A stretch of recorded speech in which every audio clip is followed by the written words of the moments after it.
You think of your memory as a recording. Something happened, your brain saved it. And when you remember it, you play the file back. That is not how it works, and the truth is genuinely unsettling.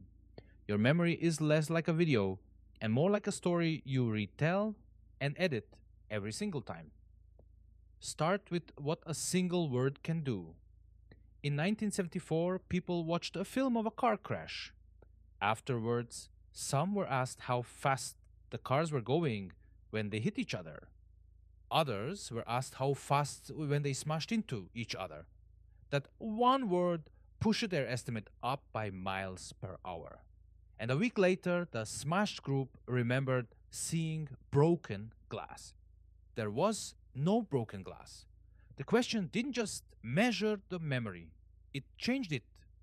Now, watch how far that goes. Researchers gave people four short stories from their own childhood, collected from their families. Three were true. The fourth, getting lost in a shopping mall as a kid, was completely invented.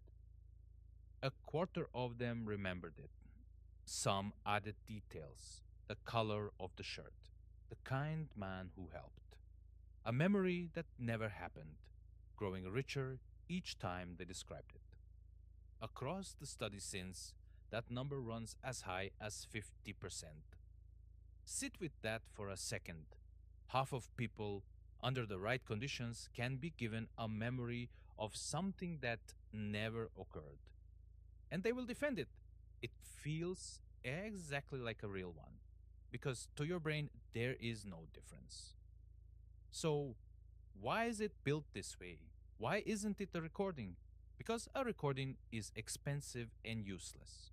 You don't need the exact pixels of every meal you've ever eaten. You need the gist, the lesson, the danger.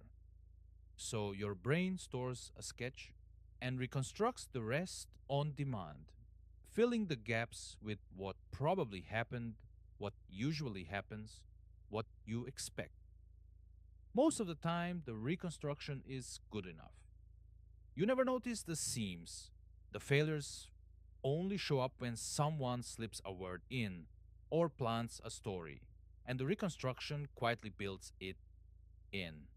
Here's the part that sounds like a gift and isn't. A very small number of people cannot forget. They remember every single day of their lives in full detail. It's called hyperthymesia. It sounds like a superpower. The most studied case described it as non stop, exhausting, a prisoner of her own memory.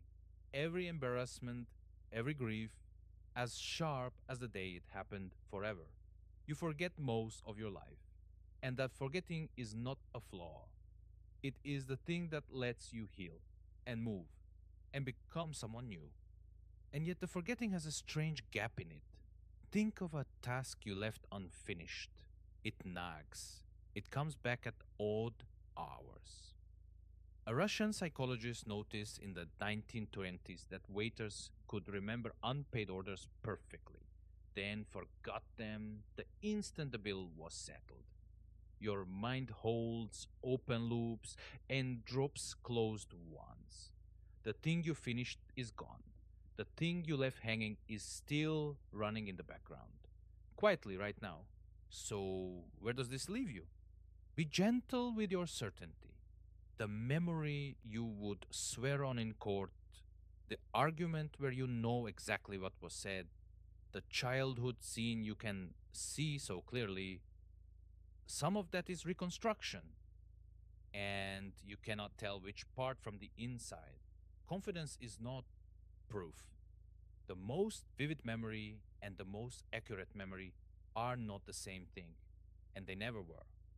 That vivid, certain, detailed memory you're thinking of right now, the one you're sure about, that's exactly the kind the mind is best at inventing.